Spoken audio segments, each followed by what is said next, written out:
So Year 9s, we're going to do some work this week, just to be doing a bit of a recap on the work that we've done over the last few weeks and months. Obviously this year we've introduced knowledge organisers, and they're all about retaining knowledge and keep going back over things, so that the more you go back over things, the more they stick in your head. So that's what this week's all about, really, just seeing what we can remember from the last few weeks and months. So we're going to start off with an extract that we're going to read about Barnardo's charity, and the question we're answering to begin with: in your own words, write a paragraph to summarise the problems that Barnardo's has had with its public image and the focus of the Barnardo's charity. Okay, so this is the piece of writing. I want you to have a read through that and then give yourself between 5 and 10 minutes to just summarise in your own words.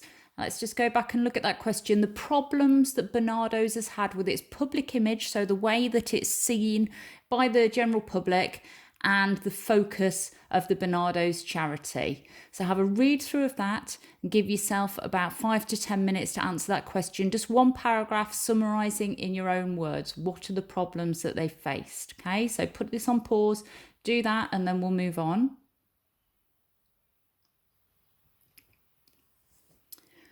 Second thing I want us to focus on, still from that piece of writing about Barnardo's, what does the language used tell us about the intended audience? Okay, so think about the work that we've done on audience and purpose. Think about the sort of language that's been used. Do they use long, complicated sentences or short, quite easy to understand sentences?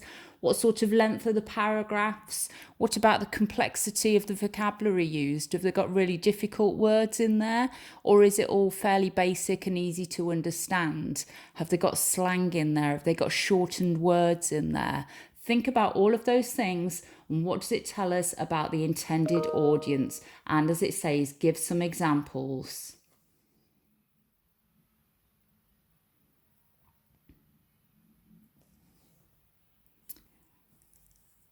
The third question and the final question that we're going to do on that piece of writing, and this sort of links to the last question, and so it should give you some clues if you might have gone slightly wrong on the last question.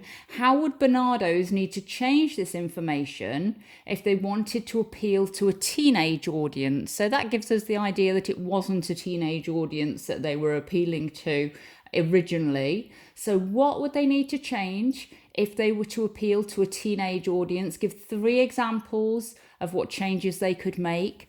Think about the work that we did when we were doing those leaflets about drugs and how we adapted the language and the presentation to appeal to teenagers. They did things like having short paragraphs, easy to understand sentences, slang, bullet points, informal language, so things like contracted or shortened words.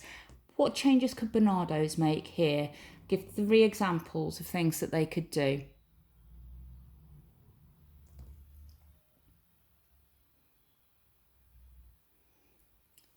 Okay, just a few short activities to do now to finish off today. Hopefully everybody will find this not too difficult. Let me know if you have any issues or problems with it. Correct the following sentences. So we just need to have a read through them, think about why it doesn't quite sound right, and write them out as they should be. So we've got, I spoken to him already. He has stole a pencil. We have wrote a letter. They have threw a party. He could have been wrong. The sun has rose. She has forget her money. So have a go at rewriting those sentences. That should only take you a couple of minutes to correct those.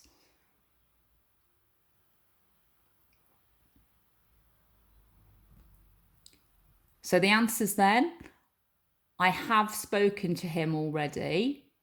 He has stolen a pencil, not he stole a pencil.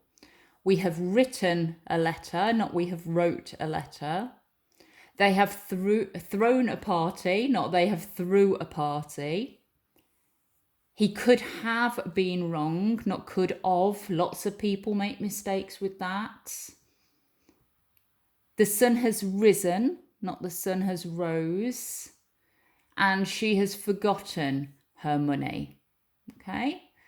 Next one, write out the following sentences and decide whether an exclamation or a question mark should be added at the end. So is it a question or is it an exclamation? Okay, so have a go at those. Now again, it should only take you a couple of minutes.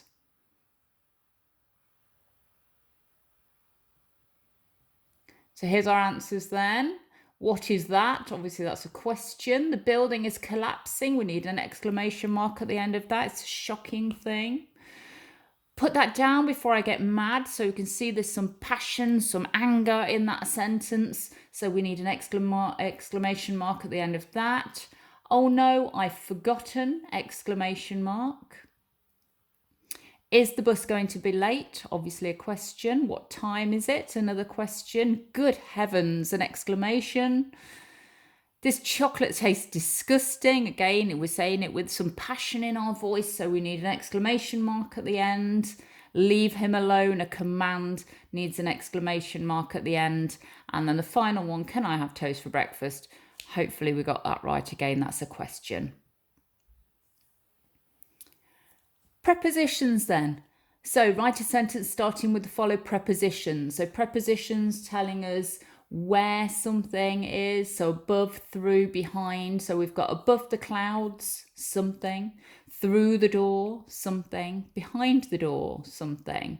So you can see just by looking at those sentence starters, it makes a sentence more interesting. So I just want you to have a go at writing 3 sentences that start with those prepositions.